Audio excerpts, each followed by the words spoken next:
new excise tax. Saan ka makakatipid ng brand new automobile? Okay. So, greetings mga kababayan, mga kapatid. Ito po si Mr. James L. Alberto, representing GA Tax and Accounting Firm.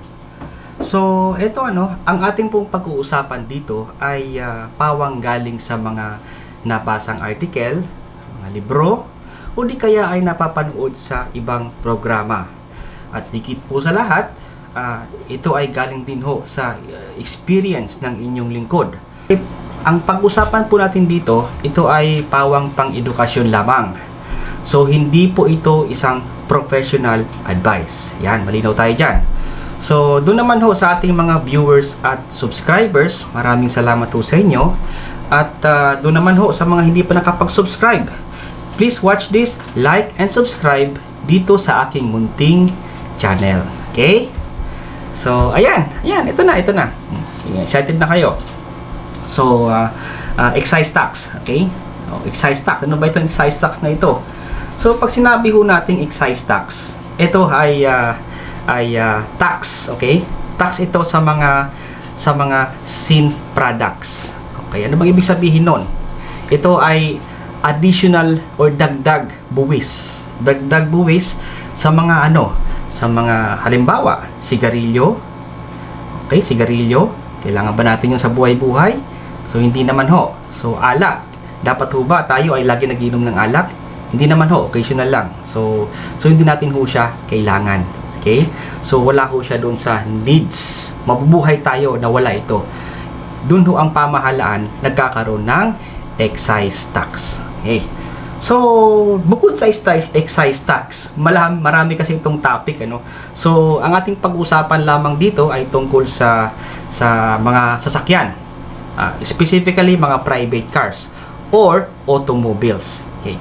So, pamilya naman ho tayo sa mga brand. Like for example, yung mga private cars, Toyota, Mitsubishi, Honda, Nissan, Chevrolet. So, at mga iba-iba pang sikat na mga brand. Okay? Yan. Tayo dyan? Familiar tayo dyan. Pero ang tanong ng ating bayan, ang tanong ng ating mga kapatid, saan ho ba kami makakamura, Mr. James Alberto, regarding sa pagbili ng brand new car? Okay. So, makakamura. Saan tayo makakamura? Of course, makakamura tayo kung pag-usapan natin ay tungkol sa excise tax. Yan. Okay. So, itong channel na ito, itong pag-usapan natin dito is hindi po dito kasama yung mga commercial vehicles. Ito ay only private cars like kotse, SUV, AUV. So, yan ho, kasama ho dyan. So, okay. So, unang-una, excise tax. Yan. So, ito ay base sa new excise tax rules ng BIR or ng ating batas. So, ito ay base sa train law. Yan. So, ito yung mga rate niya, Pag sinabi nating suggested retail price, pag-usapan natin dito, ito ay kino-compute net of manufacturing price, okay? Kung ano yung manufacturing price niya or imported price plus excise tax plus the 12% VAT. So, malinaw ho yan, So, bukod sa manufacturing price or imported price ng inyong sasakyan, meron pa pala siyang kasamang number 1, excise tax, number 2, value added tax. Hindi pa ho dito kasama yung import duties, So, pag-usapan lang natin yung purely BIR purposes. Okay? So, yan. So, ito naglabas ngayon ang ating pamahalaan ng bagong rate or new rate tungkol sa excise tax on automobiles. Ito, tingnan niyo mabuti, Ayan. So, basahin niyo, net manufacturers or importers selling price. Pag sinabi yung net manufacturers price, ito yung pag buo siya, bago mailabas ng factory, ito na yung price niya. Or kung imported naman yung sakyan niyo galing sa ibang bansa, so bago siya mailabas sa dealer, yan na ho yung kahulugan ng importer selling price. So, yan.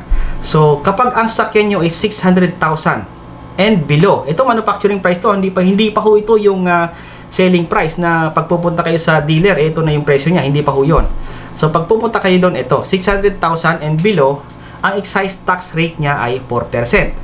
Kapag 600,000 1 to 1 million ay 10%. Kapag 1 million and 1 hanggang 4 million pesos, ito ay na-excise tax na 20%. Pag sobra ho ng 4 million and 1 peso, 1 peso kasi sobra na siya, okay? And above, ang magiging tax po nito ay kalahati or 50%. So kung 4 million and 1 man siya, so ang tax niya is 2 million plus. Ganun ho yan, sobra. Okay? So yan po ang tax ng excise tax. So puro lang ho tayo ngayon excise tax, ano? Hindi pa ho kasama dyan yung 12% na value added tax. Isa pang usapan pa ho yun. I-discuss natin maya-maya. Pero sa ngayon ay excise tax muna, baka malito ho tayo lahat.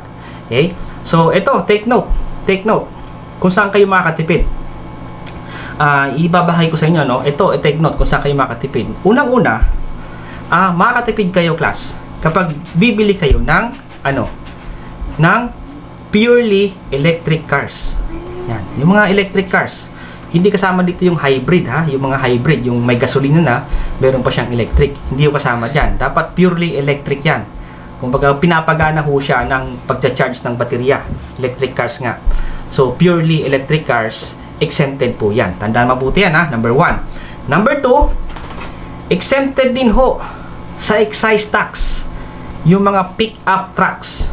Ano-ano ho yun? Yung mga Hilux, yung mga pick-up trucks. Yan ho ay exempted sa excise tax. Mapa 4x4 man yan o mapa 4x2 SUV na pick-up trucks, yan ho ay kasama sa definition ng truck at yan ho ay exempted sa excise tax. Wala ho kayong babayaran ng excise tax dyan. Kung mapapansin nyo ho, pag titingin kayo sa mga dealer shops, mas mura ho di hamak ng konti yung mga pick-up trucks as compared doon sa mga SUV na sasakyan. So tingnan niyo mabuti yan, nandiyan. So number ano yan? So number 2. Okay? O number 3, sorry. Number 1 is yung hybrid, yung purely electric cars, yan ho ay exempted, tsaka pickup trucks. So number 3, automobiles used exclusively in export zone. Yan. Yung mga sasakyan daw ho na ginagamit sa free port zone, yung mga export zone or free port zone, yan ho ay exempt din sa excise tax. Yan yung number 3. So yan, kung wala man ho sa mga yan, yung inyong target, okay, meron pa hong paraan. Ano ho yun? Number 4. Number 4, kapag ang sasakyan nyo ay hindi lalampas, kung pupunta kayo sa dealer, more or less yan, I'm not saying exact amount, no? More or less. Kinupit ko na ho kasi dito 698,880. Kung ang retail price niya ay 698,880, ito yung computation, 698,880 na sasakyan, yan ho ay 4% lamang ang kanyang excise tax. So kasama na ho dun yung 12% na value added tax. Mr. Alberto, paano naman ho natin kukumpitin yan? Ito, binigyan ko na kayo ng computation, Ito ay basic computation lang ho. Okay? Hindi pa ho kasama diyan yung customs and tariff duties. So meron pa hong ibang mga taxes diyan. Like for example, yung safeguard duty tax, i-discuss ho natin sa next vlog. So hindi pa ho kasama diyan. Okay, considering na yung car natin, yung net manufacturing price or importer price is 600,000, multiply it by 4% kasi excise tax ho yun. So lalabas diyan ay 624,000 na ho siya. So yung 624,000 kasama na ho dyan yung excise tax na 4% or 4%. So, 624, multiply it by 112%. So, bakit 112%? Kasi ho, ang value added tax ay 12%. So, inad na ho natin. So, ang kaukulang retail price niyan sa dealer ay 698,880. Kung dyan ho ang range ng inyong price, more or less yan, ay pasok yan doon sa 4% na excise tax. Yan. So, ito para naman ho tayo makasiguro na talagang ito ay 4%, pinaka-below, pinaka-mababa, is you ask your dealer on how they computed the corresponding excise tax para ho eksakto ang sagot. Ito ho ay more or less lamang ho ang ating pinag-usapan dito, pinaka-basic lamang ho. So, ito, sana nakatulong sa inyo ang aking munting vlog tungkol doon sa excise tax, okay? Bagong excise tax ng BIR tungkol sa mga brand new cars or brand new automobiles na private cars. Yan. So, sa muli, maraming salamat. Sana ho ay marami kayong natutunan at nakuhang impormasyon dito sa aking vlog. So, maraming salamat. Thank you and God bless. See ya.